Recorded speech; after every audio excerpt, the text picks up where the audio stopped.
Welcome to the bold analysis, ladies and gentlemen.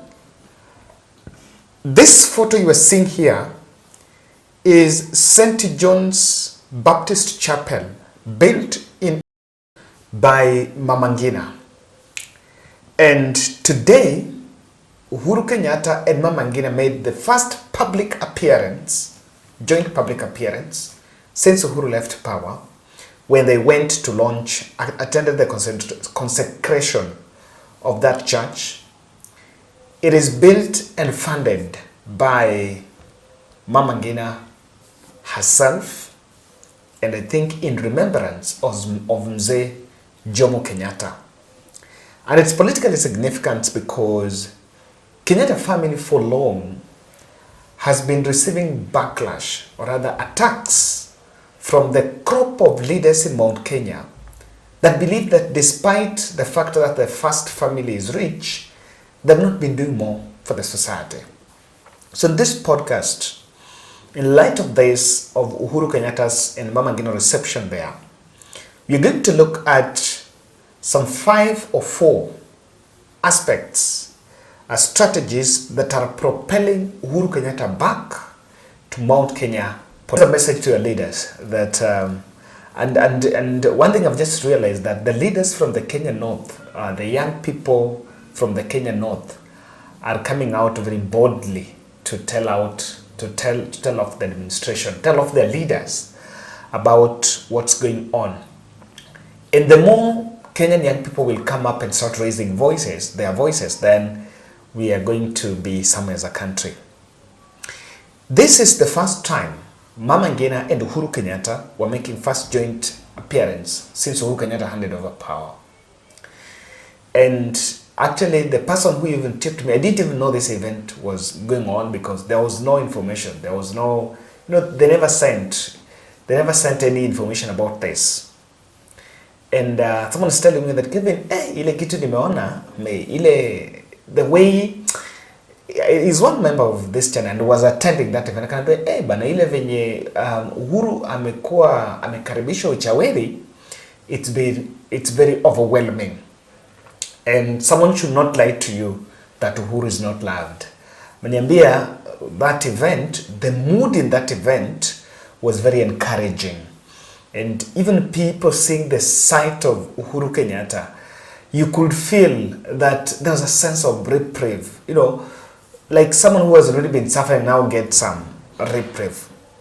This corporate social responsibility on Kenyatta family is a gesture politically and important for the first family that has been screwed by this current crop of leaders over land issues. I know very well that Uhuru Kenyatta is back in the political scene, and you can see a couple of activities even happening by the Jubilee Party. You can look at this video here.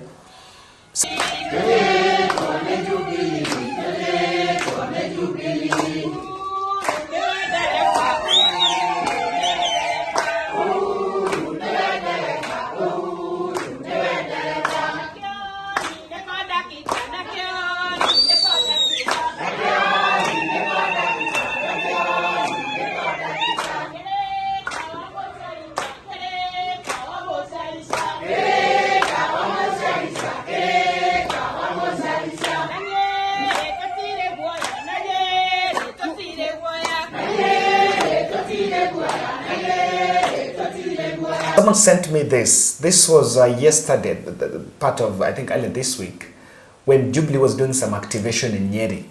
And they've also been doing Nyeri, Nyandarua, and parts of Kirinyaga. So it was telling me that there seems to be a political packaging that is going on behind the scene. Now, if you look at that church, I was just reading that story here. According to the communication, Uhuru's office cathedral was built in honor of Kenya's founding father, Mzee Jomo Kenyatta. The chapel's construction was funded by Mama Ngina, drawing inspiration from the one built in Mzee Jomo Mzee Jomo's Ichaweri home in 1971. And there was a desire, his desire was to have a church within the community where people could come, gather together and worship. And he said he had just come from detention in Maralal, Samburu County. Mama Ngina stated that cathedral was built in commemoration of Jomo's adoration for God and Kenyan citizens. The picture of building is a sight to behold, depicting an unique cathedral with finesse, good finishings, stained glass windows, and illustrating service to God and humanity. So, especially, and Uhuru Kenyatta making that appearance. So someone was, even the person who was tipping me was telling me something about this thing, this project, that even that time, William Ruto and the team were moving around the country doing church fundraisers, and the country was asking where they're getting that money. That construction was going on, and it started way back. Uhuru Kenyatta was a president, and it started when Uhuru Kenyatta was then president. There was no launching. And there was no fundraiser that was done there. And it was challenging me that despite of a lot of fundraisers that Uhuru Kenyatta, that William Ruto by then was doing, you cannot match any of that. Show me. By the way, get those who have my WhatsApp number. A nearest church where fundraiser was done, in such a church, that magnitude was built. None. You cannot compare. That's why you cannot underestimate what Kenyatta family did. Now, I want to look at 5 strategies that are propelling Uhuru Kenyatta to the Mount Kenya political fold. I really believe that William Ruto's greatest fear is this. Kindly subscribe to our channel, click the notification bell and like our videos. Thank you very much for those who support our podcasts from different parts of the world, different parts of the country. Number 1, Uhuru has a special touch with the mainstream churches. Closeness. Unlike William Ruto, who in the past, in the run-up to 2022 general election, used the evangelicals. In fact, both the bishops, and there were stories about how they would be told, just at a mention of William Ruto's political campaign in your church, you will get some token. You'll get some Sunday stipend. Now, contrary to that, Uhuru seems to be inclined more with the mainstream. And how is this working for him? Because I even want to play for you this video of, I think this is a Catholic priest somewhere in Nakuru. They've been coming out boldly telling the government off about taxation and what the government has been getting wrong. Pia tungependa hata hiyo sehemu ya kodi pia, hata wewe unajua inaangamiza watu.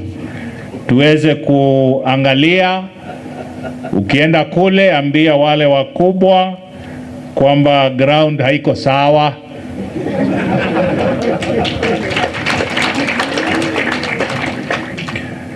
Waambie wajaribu kuweka break kidogo tu kwa hiyo taxes. Kama vijana wetu wangekuwa na kazi zingekuweko, hatungekuwa na shida. Lakini sasa tunaona yote hayapo, na unajua hata ng'ombe ili uweze kupata maziwa lazima umlishe. Ukikamua mwishowe ni damu tu utapata. Kwa hivyo hata maziwa haitakuwepo. Kwa hivyo tungependa mtuzungumzie kule mbele, na ili kodi hizi pia ziweze kupunguka na tuweze kujikimu katika sehemu zingine. Mwenyezi Mungu akubariki kwa kupata nafasi ya kuja kuwa nasi katika ufunguzi huu. Tunaendelea kuomba Mungu akujaze baraka na neema zake, ili ukaweza kuendelea kutuwakilisha katika kaunti yetu ya Nakuru. Tunafurahia huduma na kazi unazofanya, na zaidi kwamba tukikuita unakuja.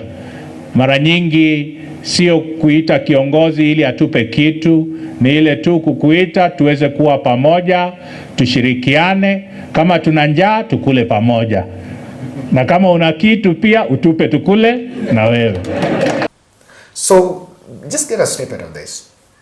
Even far from it, even if you remember recently, there was another, I think, bishop from Nairobi Baptist Church who was telling off hustlers who yelled and were waking up in the morning, and they were singing Uhuru, how Ruto was a good president. Now these mainstream churches, after 2023, they've maintained, after that election, they've maintained their ground, that if Ruto is wrong, they're telling off Ruto, what is it? And the evangelicals have been suppressed, or maybe have been subdued. Okay, one thing you also need to understand is that this works for Uhuru Kenyatta because the mainstream churches have a bigger platform. They have a national platform. You cannot compare that with the evangelicals down there. And because they keep on reminding the administration that this is wrong and this is right, that's part of creating awareness. What other people see inciting the public, profile them as inciting the public, but they're creating awareness on electoral choices. That aspect of Uhuru Kenyatta's closeness to the mainstream churches is one aspect that will actually propel him back. Because that network that William Ruto used last time in the last presidential election seems to have collapsed. And they no longer talk about it. So that is the first strategy. That is the first aspect that is working for the former president Uhuru Kenyatta. And that is why I remember the guy who was telling me about this, just informing me about this, was telling me that if imagine there is another big church in Tumutumu. I think Tumutumu is between Nyeri and, is it Nyeri and Kirinyaga? One day I'll visit that place, which was also funded, a big church. Actually, it's the church complex, which was also funded by when Uhuru Kenyatta was in power. So, if that is to be replicated, the mainstream churches have also a big following, contrary to what other people have always believed that it's only the evangelicals. They have a big following. And the M-Pesa bishops have also lost touch with their constituents because people also believe that you lied to us. They were the platforms of Ruto Messiah message. But because people are suffering, they cannot come out and say this is wrong. They are also suffering the same fate William Ruto is suffering. And because of that, they are actually in a position to get their way. Number two, there is an attempt by Rigathi Gachagua to cling on William Ruto's shadow in his quest to be the Mount Kenya kingpin. This is what I mean. Since William Ruto was sworn in as the president, Rigathi Gachagua took, of course, in the virtue of taking the second office, has emerged as the leading praise and worship leader for William Ruto. And I think he speaks, his position is that of someone who wants to please the president.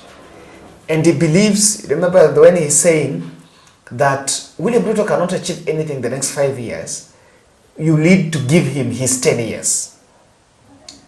Now, that is the only available avenue that he is then pursuing, because the plan A was to bring the Mount Kenya leaders to coalesce around him under some elusive unity.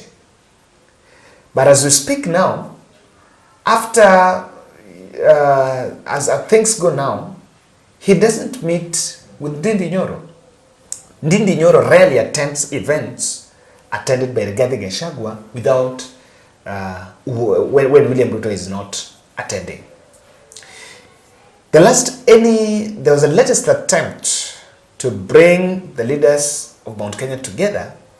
So many interests are at play and he seems not to be in it. Look at Kithure Kindiki. No single political event. He's attending no single political event. In fact, is one of the cabinet secretaries that is always on the chopper from one place to the other, And he seems not to be so much even involved in those politics of either. Rigathi has tried to even float in the Mungiki issue, but the internal security CS Kindiki seems to just listening from somewhere and is not really part of it. So using Ruto's shadow, clinging on Ruto's shadow to outdo Uhuru Kenyatta in Mount Kenya has failed, because William Ruto himself is failing. The mountain is also crying, just like the rest of the country is crying. There is one narrative, I don't buy that. It's only those who voted. No. Everyone, every Kenyan is crying, whether you voted for William Ruto or not. Because when taxation happened, when there is this taxation, there is no supermarket for Azimio and Kenya Kwanza. The same way there is no police petrol station for Azimio and Kenya Kwanza. When I go to fuel my car, there is no problem. There is no better package I get than the other person who might be supporting another political party. So that is the way the country is. So that is the issue of believing. And you know, I've just been looking at this way. Ruto is not going to support Rigathi. That for sure. I know Rigathi will support Ruto in 2027 and become the deputy, but it's not guaranteed in 2032. Then number 3, there is a secret Mount Kenya outcry. And the other day when I was in Nyeri and I was driving this side, I used, you know, ukitoka Nyeri there is the Uhuru route, you have the one that goes to Murang'a, then you have I think this one here, Karatina. So I carried someone, ukitoka Posagana, and I was asking him about Uhuru Kenyatta, and I remember I shared that video in this channel. He told me Uhuru Kenyatta is very popular on the ground, contrary to what people even think. And he was telling me that what the point of contact between Ruto and Mount Kenya was sympathy. Oh, Uhuru amenifanyia hii, Uhuru amenitenga, Uhuru anitaki, na mimi nilimsupport. And Kikuyus have that sympathy. So alienda kauza huruma, and people bought that sympathy. So now as we speak, the same sympathy is coming, because look at this. I want us to look at these 3 examples. Moses Kuria and Alice Wahome are the 2 Mount Kenya CS that did not get State of Commendation honors. I know there are so many other issues around it, including the conduct of Moses Kuria and that. But you know, today Moses Kuria was in Nyeri, Rigathi Gachagwa's constituency, and he's saying the other way is anaonewa. That's number 1. Number 2, the Mamau Road that Uhuru Kenyatta had done almost to 70% is yet to be completed. And remember, it cuts across almost 4 counties. I think it's Kiambu. I don't think it's Murang'a, Nyeri, Nyandarua, and I think Kiambu, if I'm not wrong. It's yet to be completed. And there was a story Kiombiri has been saying. I'm not going to translate that video here. I want to put it. Just listen to it. Na ndikona kagwacĩ kanyu gakĩhĩtũkĩrio mwana wene nĩkĩo mũraiguire iranginegena ngĩaria ũhoro wa bara ya Mau Road. Nĩ mũraiguire ngĩrehe thĩna ngauga mbia citũ itigũtwarwo Rift Valley, mbeca citũ cia Mount Kenya region icokio kũrĩa ciagĩrĩire. Twakĩrwo bara ya Mau Road tondũ nĩ tũĩ nĩ yarũkĩtĩirwo mbia, no tuoka supplementary budget mararenga mbeca icio imwe maracokia na kũrĩa. Ndĩraugĩrĩria waziri Kipchumba Murkomen, CS, shame on you. Rudisha pesa zetu za mlima tujenge barabara yetu ya Mau Road na niĩ ndirĩ guoya. Mbeca citũ ciĩke atĩa marogeria kũhutia ici cia thoko ya wĩteithie. Kimbiri is saying there that will not allow some money for Mount Kenya roads to be diverted somewhere else. That's an outcry. when Alice Wahome was in the Ministry of Water, she also complained that there were some water projects that were to be in Mount Kenya, but that money was rerouted somewhere else. So that issue of secret sidelining of the mountain is also giving Uhuru impetus.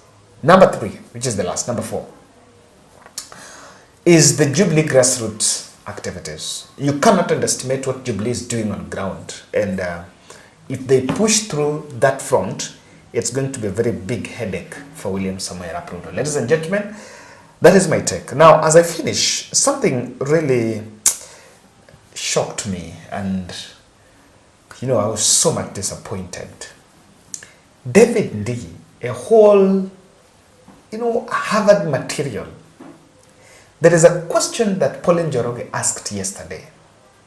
It was a simple question that just needed an answer. That Uhuru Kenyatta left when fuel was at 140 and the subsidy was, fuel is at 150 and the subsidy was 20 shillings. So even if you had to put the subsidy, the fuel then he would retail at 179. And he asked Ruto administration, why is it that you guys have also subsidized? The fuel have gone lower than when Uhuru Kenyatta was in power, but it is still crossing the 200 shillings mark. Then instead of even responding, someone resorted to using sexual attacks on Pauline Njoroge, and that was David D. I think caliber of state officers, even as we do this analysis and podcast, we've always maintained that line. We can't go to it's constructive criticism and just questions. It is not about sexual attacks. Here, David D attacked my friend Pauline Njoroge. Surely, I'm like, state officers. I think that was below David D. And it was just to deflect the attention from the question instead of responding to the question. And if you don't have, where do you attack someone on sexual grounds? Bana. Hizo ni ujinga. We are beyond that as a country. Those are very stupid things. We are beyond that as a country. Let's engage. Let's have a conversation the way Ruto says.